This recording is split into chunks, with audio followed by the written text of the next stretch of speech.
Okay, I have a question for you, and I need you to be honest with me. Do you think Americans are loud?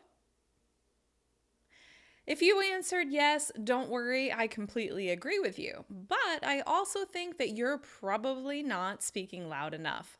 Let's talk about this a little bit. So, something you need to understand about Americans speaking English is that we use volume very effectively in order to communicate our ideas.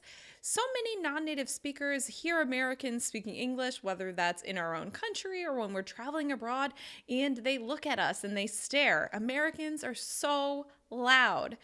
But it's really important to understand that being loud is how we communicate different ideas, how we signal which words are important, how we signal what we want you to understand from our meaning.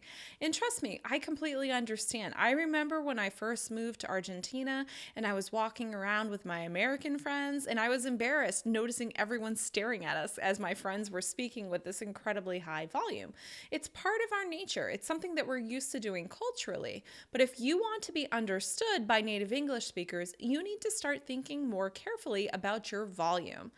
So let's talk a little bit about how we use volume in order to express different ideas in English. In previous videos, I've talked about word stress. Word stress is when we make one syllable in a word longer, louder, and higher in pitch. And I really want to focus today on this louder. If you need a little review with word stress, please be sure to sign up for my free video course, Sound More Natural in just 5 days at soundmorenatural.com. I go into more depth there. But what you notice is that when we're stressing words, we're making one syllable of the word longer, louder, and higher in pitch. We're increasing the volume on this particular syllable in order to pronounce it correctly. But this carries throughout the sentence. The words that are most important, or known as the content words, are stressed, which means they are longer, louder, and higher in pitch. We use this increase in volume in order to make the most important words in the sentence clear. So if you're not stressing and making these words longer, louder, and higher in pitch, especially louder, which is the easiest for most people to do, it's going to be hard for a native English speaker to understand you. But on top of that, a lot of times people who are speaking a language that isn't their first feel a little embarrassed about their accent, so they tend to reduce the volume of their speech. And this can be really confusing because we can't really hear you. It's not your accent, it's the fact that your volume is really low. So you want to speak up, you want to increase your volume because we're used to hearing people speak at a higher volume. So if you speak at a higher volume, we're going to understand you.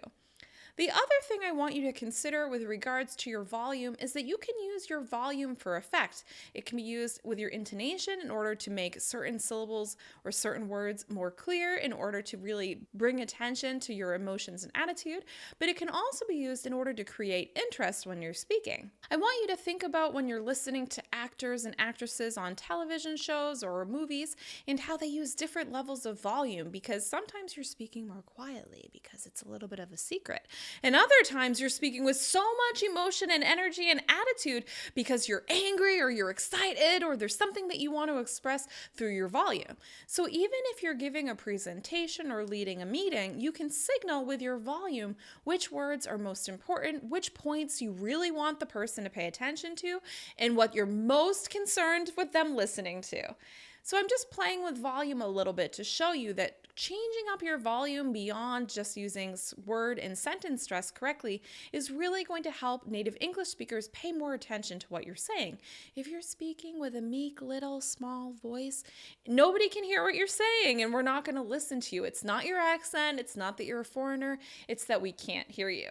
So I really want you to consider your volume. Think about how you can speak more clearly, more loudly, with more volume and more control of the way that you sound when you're speaking. So I hope this helps you understand why Americans tend to be so loud when speaking, but how you can control a little bit of your own volume in order to speak English a little bit more clearly and be understood by native English speakers.